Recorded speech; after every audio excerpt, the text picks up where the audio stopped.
Escrituração contábil e contas retificadoras do ativo e do passivo. Técnica de escrituração. Um dos aspectos que mais causa, vamos dizer assim, incômodo e apreensão para quem vai estudar contabilidade é exatamente como fazer o lançamento. São as famosas técnicas de escrituração. Escriturar, escrever, né? Vem lá da época antiga, onde se escrevia a contabilidade, as operações, tudo à mão. Por isso, a escrituração, escrever aqui tem essa conotação para nós, embora hoje se escreva de diversas formas, né?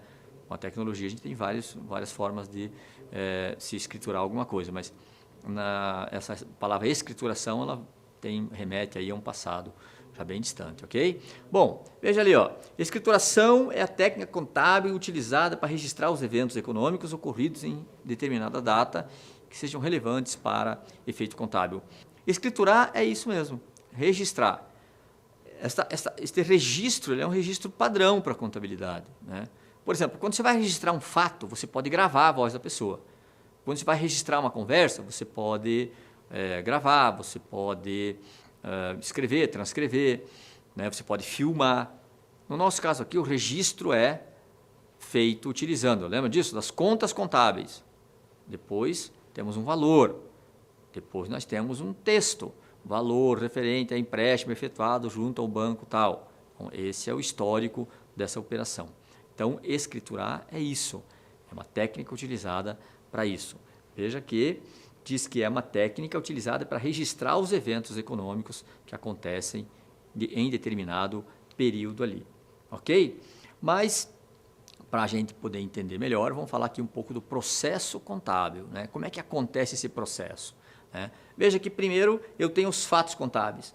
Os fatos que são eventos que influenciam o patrimônio da entidade, como uma compra, uma venda, um empréstimo, a baixa de um estoque. Eventos contábeis que são relevantes para efeito, né, financeiro, econômico, que vão ser registrados pela contabilidade, certo? Como segunda parte desse processo, nós temos então, depois dos fatos ocorridos, nós temos o lançamento ou a escrituração contábil, um processo que implica registro, né, dos valores ali relativos a essa operação nas contas respectivas, né? Veja ali, né, por meio de mecanismo de débito e crédito, né? O que causa muita apreensão, né? O pessoal que está entrando aí na contabilidade pode ficar preocupado. Poxa vida, mas o débito e crédito é muito importante e é muito difícil. Eu digo para você, calma, não se desespere, porque é plenamente possível você compreender. E eu vou te dizer, é a parte mais difícil da contabilidade, porque você tem que vencer esse desafio aqui. Você tem que passar por essa etapa que é difícil, que é o raciocínio do débito e crédito.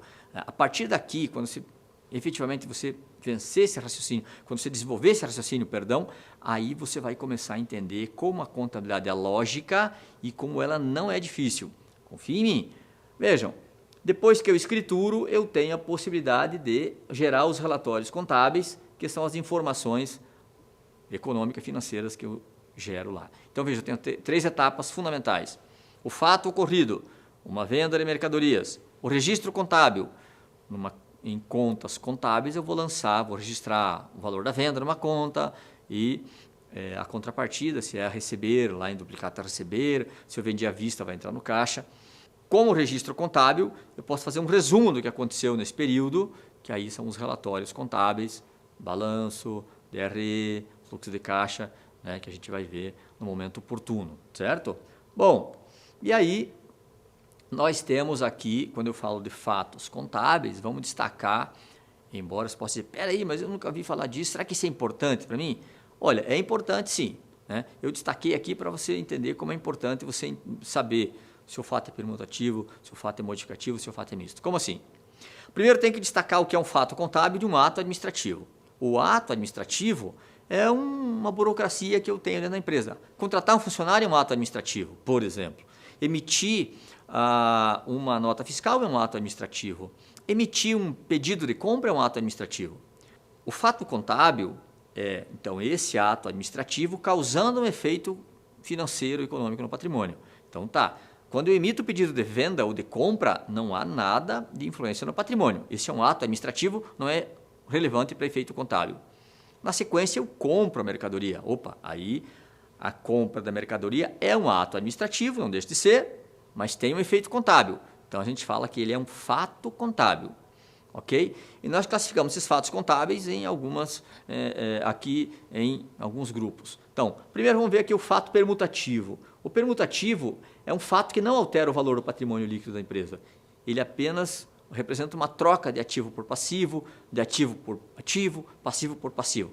Por exemplo, quando a empresa recebe uma duplicata, ela tem a receber R$100. O cliente vai lá e paga. Ela troca esse crédito que ela tinha, agora ela vai ter que baixar, e vai dar entrada num ativo caixa. Ou seja, permutou valores do ativo. Mudou o patrimônio líquido da empresa, a riqueza líquida, ela ficou mais rica ou não? Não, não mudou nada. Então esse é um fato meramente permutativo. Ok? Vamos supor aí que você paga uma conta. Então você tira dinheiro do caixa, diminuiu o ativo. Você paga a dívida, diminui o passivo. Eu pergunto, aconteceu alguma coisa no patrimônio líquido? Nada. Então esse é um fato meramente permutativo, ok? Depois nós temos aqui, os fatos contábeis modificativos. Os modificativos, eles modificam aqui, diretamente o patrimônio líquido da entidade. Então, quando eu falo em fato modificativo, eu estou tratando de um fato que envolve uma receita ou uma despesa diretamente, né? Modificam diretamente o patrimônio líquido da entidade, pois representa um ingresso de recursos via geração de uma receita ou uma saída de recursos via incorrência de uma despesa.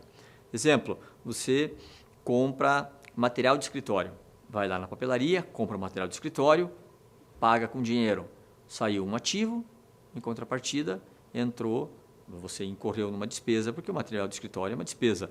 Reduz o patrimônio líquido? Sim, a gente vai ver, sim. Uma despesa reduz a riqueza líquida da empresa, a receita aumenta. Então, esse fato é modificativo. Por quê? Porque ele modificou diretamente a riqueza líquida da empresa, que é o que faz a despesa. Nesse caso, é um modificativo diminutivo, porque ele diminui o patrimônio líquido. E se a empresa vende à vista, recebe um dinheiro, em contrapartida ela tem uma receita, aumenta o patrimônio líquido. Fato modificativo aumentativo, certo? E aí, nós temos os fatos mistos, né? O que é o fato misto? É aquele que pode ser, né, tanto aumentativo quanto diminutivo também, né, e ele simultaneamente provoca uma permuta, um fato contábil permutativo e uma modificação na situação líquida da empresa, um fato contábil modificativo. Pagamento de uma dívida com juros. Então, você tira dinheiro do caixa e troca baixando uma dívida que você tinha, mas você pagou juros. Esses juros é uma despesa. Então, você permutou o valor de ativo e passivo, mas nessa permuta você teve que pagar mais. Portanto, é uma despesa, vai reduzir o patrimônio líquido da empresa. Você pagou, ao contrário, pagou o fornecedor com desconto. Você devia R$1.000 para o fornecedor. Tirou R$1.000 de caixa, foi pagar o fornecedor, ganhou um desconto de 10%. Então, você vai pagar 900. Você não ganhou 10% aqui, não ganhou R$100? Esse R$100 é uma receita financeira. Então, você permutou o valor de ativo e passivo com um ganho financeiro que vai aumentar o patrimônio líquido, ok? Então, são os fatos contábeis aqui.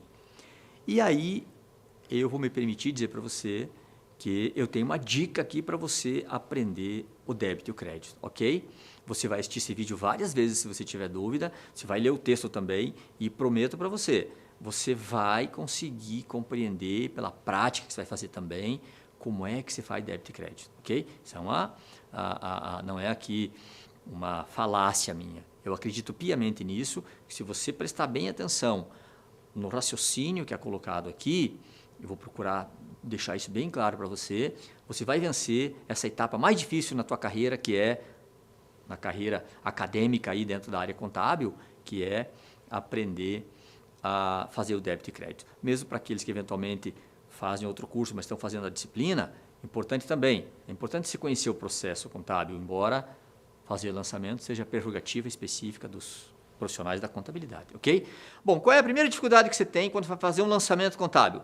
Sabe na sala de aula, quando o professor falava assim, ou você estava lá na empresa, ia fazer um teste e falava assim, escriture a seguinte operação contábil, compra de mercadoria a prazo, Qual é a primeira dificuldade que você tem? Definir a conta ou as contas que você vai usar. Aí eu tenho uma dica para você. Presta atenção aqui, ó. Estou dizendo o seguinte: existe um roteiro para você observar e eu quero que você preste bem atenção nesse roteiro. Então, vamos definir as contas contábeis primeiro, que é a primeira etapa que eu vou utilizar para fazer o reconhecimento contábil. Primeira coisa, então, eu tenho que definir as contas, tanto as contas a débito quanto as contas a crédito.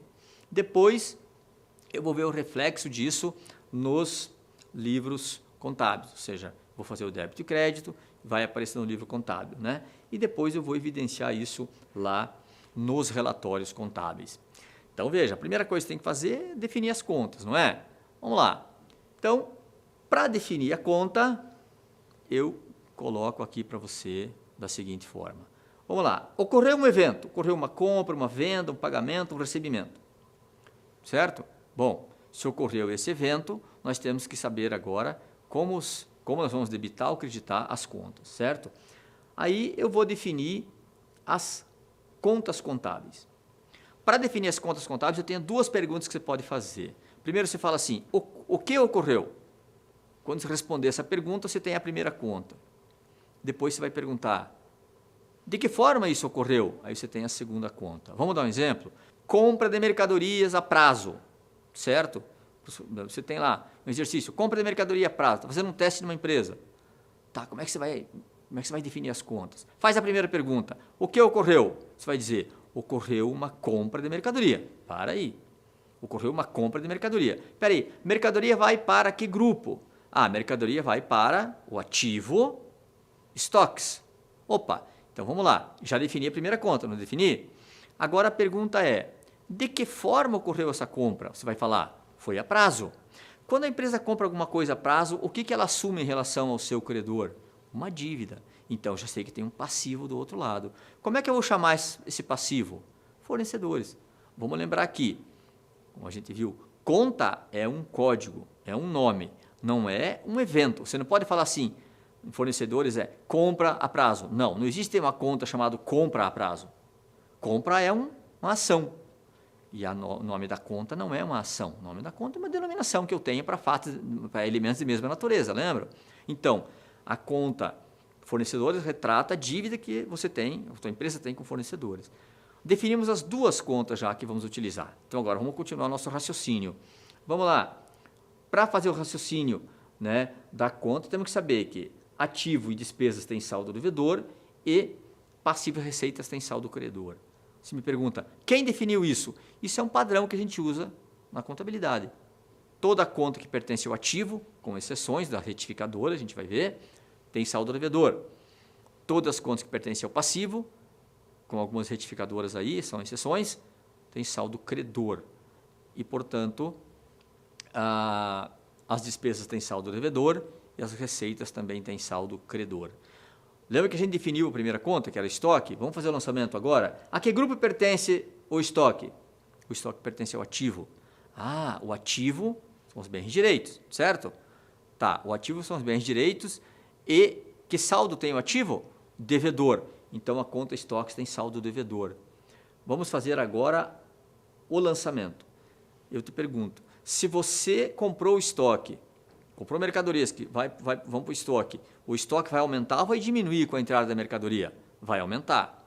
Para aumentar uma conta de saldo devedor, nós faremos um débito ou um crédito? Um débito, porque o débito aumenta o saldo devedor e o crédito diminui o saldo devedor, como está ali, ó. Ativo e despesa, saldo devedor. O ativo e despesa, eles aumentam pelos débitos e diminuem pelos créditos. Isso é padrão para você, decora isso, depois você não precisa mais, na sequência vai de uma forma bem lógica, nesse momento você tem que decorar. E aí, passivo e receitas, tem saldo credor, eles aumentam pelos créditos e diminuem pelos débitos. Então é só você verificar, fazer as duas perguntas, o que ocorreu? Nesse caso, compra de mercadoria. Mercadoria vai para onde? Vai para o estoque. Que conta eu vou utilizar para refletir esse item de natureza aí de estoque? Uma conta chamada estoque. De que forma que eu fiz essa operação? A prazo. Então, a empresa assumiu uma dívida. Como é que eu vou chamar essa dívida? Fornecedores, são os que fornecem estoque para a empresa. Eu tenho débito, então, no estoque, porque aumentou o estoque, vou debitar para aumentar o saldo devedor do ativo. Do outro lado, eu tenho um crédito na conta fornecedores, porque fornecedores têm saldo credor. Como eu estou aumentando minha dívida com o fornecedor, para aumentar o saldo credor que eu tenho com eles, as dívidas que eu tenho com eles, eu tenho que fazer um crédito, ok? Difícil? Nesse momento, você pode até dizer que é. Você vai entender depois que não é difícil, não. Você vai compreender bem esse raciocínio aí, tá? Confia em mim. Ok? Então, a partir daí, aprendeu a fazer o lançamento? Tudo que vem na sequência é muito tranquilo para você. E pratica bastante. Pratica bastante que depois que você dominar essa etapa aqui, você vai ver como é útil, como é legal você estudar contabilidade, ok? Bons estudos aí.